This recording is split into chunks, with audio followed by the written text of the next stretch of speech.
Lihat nih, masa katanya mulai semester depan mahasiswa wajib bayar biaya tambahan 1 juta rupiah. Hah? Serius? Iya nih, lihat nih udah banyak yang posting. Ada WinWS Story, ada WinWS, banyak deh IG-nya tuh yang pada Mana-mana posting. coba lihat. Ini loh tuh, udah banyak yang repost juga. Kalau gitu bahaya dong. Iya kan? Ini gimana ya? Aku harus jual apa buat bayar ini? Jual diri gak sih? Ngawur. Ya kali. Jual apa ya? Motor kali ya? Motor apa? Motor mainan.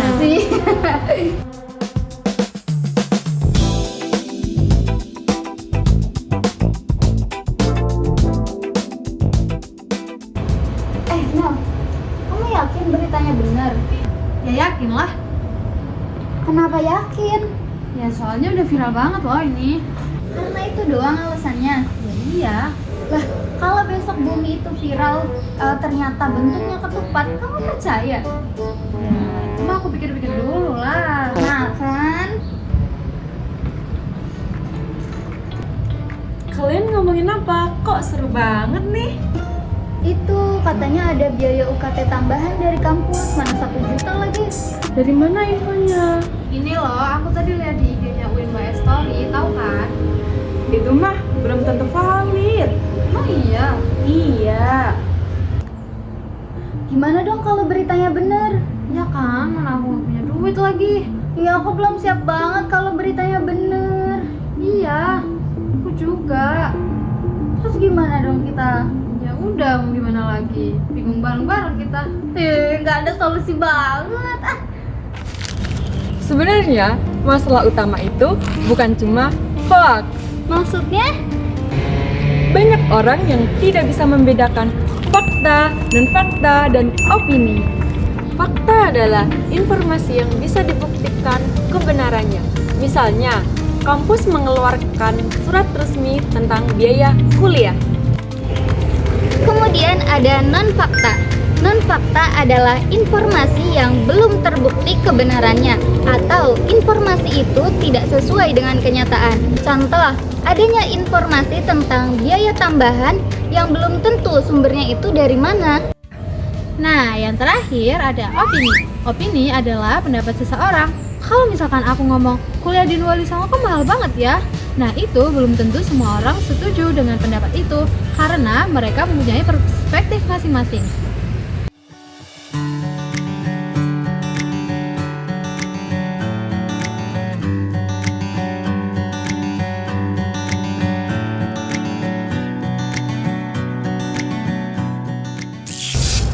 Coba dipikir, kenapa informasi yang seperti ini itu cepat tersebar?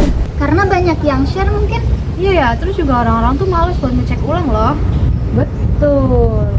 Kadang media sosial itu membuat kita ingin menjadi yang pertama dalam membagikan berita.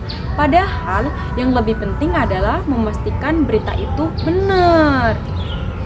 Jadi masalahnya bukan di medianya ya, tapi penggunanya itu yang harus kritis gitu kan? Betul. Sekarang kita cek, ada pengumuman resmi nggak? Nggak ada. Nah, kalau informasi itu penting, benar-benar ada, biasanya akan muncul dari sumbernya. Jadi teman-teman, tidak semua yang beredar di media sosial itu adalah fakta. Jangan langsung percaya walaupun berita ini sudah viral ya. Jangan lupa periksa sumbernya. Cari bukti yang jelas, Dan jangan seperti aku ya. Bedakan fakta. bedakan non-fakta. Bedakan opininya. Mari saring sebelum sharing. Di era digital saat ini, media telah menjadi bagian yang tidak terpisahkan dari kehidupan sehari-hari. Hampir setiap aktivitas yang kita lakukan selalu berhubungan dengan media, terutama media sosial. Mulai dari mencari informasi, mengikuti berita terbaru, berkomunikasi dengan orang lain, hingga mencari hiburan. Semuanya dapat dilakukan hanya melalui satu perangkat yang ada di genggaman kita. Kemudahan tersebut tentu memberikan banyak manfaat. Kita bisa memperoleh informasi dengan cepat, mengetahui peristiwa yang terjadi di berbagai daerah, bahkan di berbagai negara, serta berinteraksi dengan banyak orang tanpa dibatasi jarak dan waktu. Namun, Di balik kemudahan tersebut, terdapat tantangan yang tidak bisa diabaikan, yaitu banyaknya informasi yang beredar tanpa kejelasan sumber dan kebenarannya. Saat ini, siapapun dapat membuat dan menyebarkan informasi. Nah, hal tersebut menyebabkan arus informasi menjadi sangat cepat. Dalam hitungan menit, sebuah berita dapat tersebar ke ribuan, bahkan jutaan pengguna media sosial. Sayangnya, kecepatan penyebaran informasi tidak selalu diikuti dengan kebenaran informasi itu sendiri.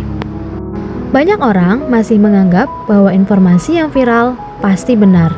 Padahal, sebuah informasi bisa menjadi viral bukan karena faktanya yang kuat, melainkan karena judulnya yang menarik, isinya yang mengejutkan, atau mampu memancing emosi pembaca.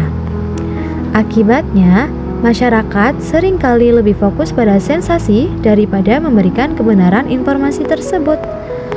Nah, oleh karena itu, kemampuan untuk membedakan fakta, non-fakta, dan opini menjadi sangat penting. Ketika hal tersebut seringkali bercampur dalam berbagai informasi yang kita temui setiap hari. Fakta merupakan informasi yang dapat dibuktikan kebenarannya melalui data, bukti, atau sumber yang jelas. Fakta tidak bergantung pada perasaan maupun pendapat seseorang. Fakta dapat diverifikasi dan diuji kebenarannya. Sementara itu, non-fakta adalah informasi yang belum terbukti kebenarannya, tidak memiliki dasar yang jelas, atau bahkan bertentangan dengan kenyataan. Dalam kehidupan sehari-hari, non-fakta itu sering muncul dalam bentuk rumor, hoaks, atau informasi yang sengaja dibuat untuk menyesatkan masyarakat. Selain fakta dan non-fakta, terdapat pula opini. Opini adalah pendapat atau penilaian seseorang terhadap suatu hal. Selain fakta dan non-fakta, terdapat pula opini. Opini adalah pandangan, pendapat, atau penilaian seseorang terhadap suatu hal. Opini itu tidak selalu salah, tetapi juga tidak selalu benar, karena sifatnya subjektif. Nah, setiap orang dapat memiliki opini yang berbeda, meskipun membahas peristiwa yang sama. Permasalahan yang sering terjadi adalah ketika opini dianggap sebagai fakta, atau ketika non-fakta dipercaya sebagai kebenaran. Akibatnya, masyarakat menjadi mudah terpengaruh, mudah panik, dan mudah terpecah karena informasi yang belum tentu benar. Sebagai pengguna media, kita itu perlu memiliki sikap yang kritis. Nah, sikap kritis itu bukan berarti selalu curiga terhadap semua informasi, tetapi mampu berpikir secara rasional sebelum menerima dan menyebarkan informasi tersebut. Kita itu perlu membiasakan diri untuk bertanya, dari mana sih ini berasal? Siapa yang menyampaikan? Apakah ada bukti yang mendukung? Apakah informasi ini merupakan fakta atau hanya pendapat seseorang saja?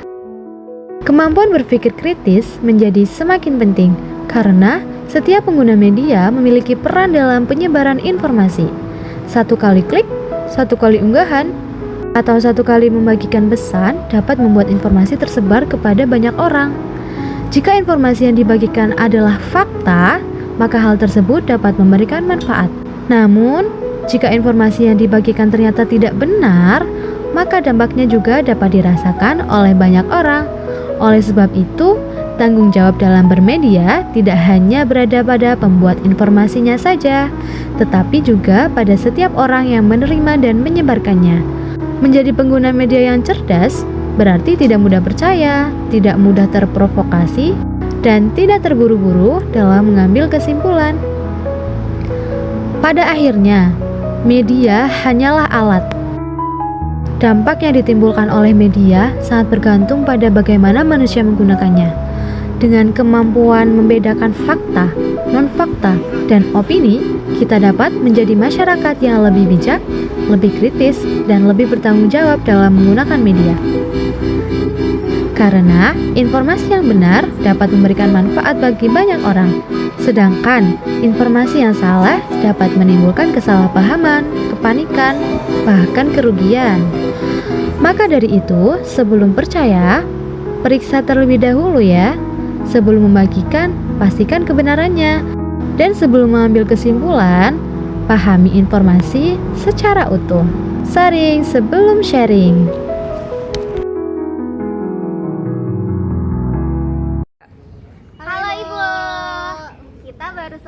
bikin Video. literasi media. Semoga Ibu ngasih nilai A ya Bu ya. Kalau Ibu udah lihat video Amin. ini berarti Ibu nonton sampai akhir. Iya, betul. Makasih, Bu. Terima Dadah. kasih Ibu sudah mengajar kami. Bye bye. Love you, thanks you. Semoga nggak ada matkul yang mengulang ya. Semoga Doain kita kita. dapat IPK yang tinggi. Amin. Amin. Dadah Ibu. Dadah.